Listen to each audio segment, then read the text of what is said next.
ঈদের মাঠ পাকা করা হারাম, ঈদের মাঠ সাজানো হারাম, ঈদের মাঠকে বাসর ঘর করে দেখানো হারাম, কাবিরা গুনাহ।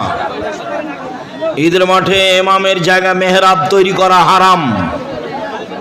ঈদের মাঠ নিতান্ত দখলের জন্য প্রাচীর দিতে পারে। এছাড়া ঈদের মাঠ সাজানো হারাম। ঢাকার ঈদের মাঠ দেখে ধর্ম হারাবেন না। ঈদের মাঠ থাকবে ফাঁকা খালি জায়গায়।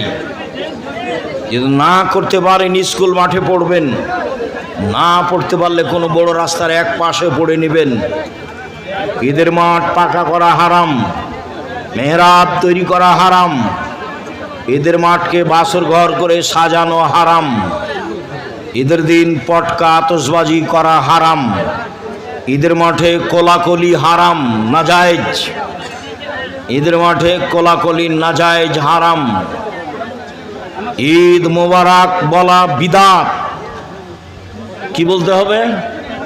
আল্লাহুম্মা তাকাব্বাল মিন্নি ওয়া মিনকা, এই দোয়া পড়তে হবে। ঈদ মোবারক বিদআত। আরো কত কি আছে। ঈদের মাঠে আসেন আসেন, নামাজ শুরু হতে যাচ্ছে, এই কথা বলা হারাম। লা আজান ওয়ালা ইকাম ওয়ালা নেদা, ঈদের মাঠে আজান নাই, ইকামাত নাই, ডাক নেই, সব হারাম।